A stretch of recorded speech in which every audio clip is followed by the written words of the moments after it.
કે સરકારી યોજનામાં ભાજપના મળતિયાઓ એમના માનીતા કોન્ટ્રાક્ટરો લાખો કરોડો રૂપિયાનો ભ્રષ્ટાચાર ખુલ્લેઆમ કરે છે। કોંગ્રેસની જન આક્રોશ યાત્રા એ ખેડા જિલ્લાના કઠલાલ ખાતે પહોંચી હતી। યાત્રા દરમિયાન અમિત ચાવડાએ સરકાર પર કર્યા શાબ્દિક પ્રહારો।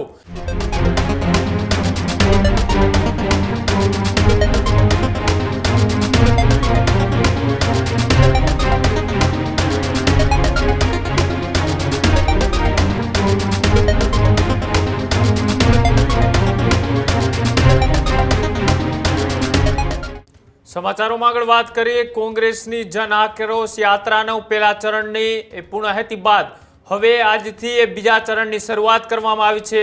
ગુજરાત કોંગ્રેસના અધ્યક્ષ અમિત ચાવડા દ્વારા કોંગ્રેસની જન આક્રોશ યાત્રા એ ખેડા જિલ્લાના કઠલાલ ખાતે પહોંચી હતી। આગેવાનો અને મોટી સંખ્યામાં કાર્યકર્તાઓ પણ ઉપસ્થિત રહ્યા। દ્વિતીય ચરણની શરૂઆત ફાગવેલથી કરવામાં આવી। ડાકોર, થાસરા, મહુધા ખાતે જાહેર સભાનું પણ આયોજન કરવામાં આવ્યું હતું। ઠેર ઠેર જગ્યાએ યાત્રાનું સ્વાગત પણ કરવામાં આવ્યું। યાત્રા દરમિયાન અમિત ચાવડાએ સરકાર પર કર્યા શાબ્દિક પ્રહારો। કહ્યું કે ખેડૂતોના દેવા માફને લઈ અમિત ચાવડાએ સરકાર પર પ્રહાર કર્યા હતા। ડબલ એન્જિનની સરકાર છતાં પ્રજા મુશ્કેલીમાં તેવું અમિત ચાવડાએ કહ્યું। સાથે જ જેવા અનેક મુદ્દાઓ પર એમને શાબ્દિક પ્રહારો પણ કર્યા હતા।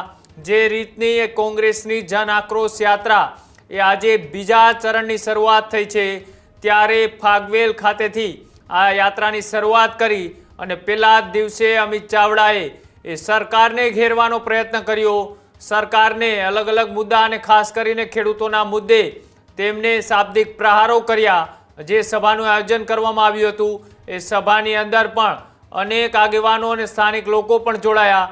ત્યારે અમિત ચાવડાએ આ બીજા ચરણની આ જે પહેલા દિવસની યાત્રા હતી તેને લઈ શું કહ્યું, આવો તે પણ જોઈએ। જન આક્રોશ યાત્રાનો બીજો તબક્કો એટલે મધ્ય ગુજરાત ને ગઈકાલે 20 તારીખે ફાગવેલથી આ યાત્રાની શરૂઆત થઈ અને આજે બીજા દિવસે સવારે ડાકોરથી પ્રસ્થાન કરી મહુધા અને કઠલાલ ખાતે પહોંચ્યા છે। મધ્ય ગુજરાતના તમામ વર્ગ વિસ્તારના લોકો આ યાત્રાને પ્રત્યક્ષ ને પરોક્ષ રીતે પહેલે દિવસથી સમર્થન આપી રહ્યા છે। સોશિયલ મીડિયાના માધ્યમથી અનેક લોકોના પ્રશ્નો આજે આવી રહ્યા છે। આજે જ્યાં પણ જઈએ ત્યાં ભ્રષ્ટાચારના પુરાવા સાથે લોકો રજૂઆત કરી રહ્યા છે કે સરકારી યોજનામાં ભાજપના મળતિયાઓ એમના માનીતા કોન્ટ્રાક્ટરો લાખો કરોડો રૂપિયાનો ભ્રષ્ટાચાર ખુલ્લેઆમ કરે છે। હલકી ક્વોલિટીના કામો થઈ રહ્યા છે, એને રોકવાવાળું કોઈ નથી। ભાજપના નેતાઓના પોતાની જગ્યામાંથી કન્ટેનર ભરીને દારૂ પકડાય છે, તેમ છતાં એના પર કોઈ કાર્યવાહી થતી નથી। અહીંના ખેડૂતો આર્થિક રીતે પાયમાલ છે। હજુ પણ કમોસમી વરસાદની નુકસાનીનું કોઈ પૂરતું વળતર નથી મળ્યું। અહીં આખા વિસ્તારમાં સ્થાનિક રોજગાર માટેની કોઈ વ્યવસ્થાઓ નથી।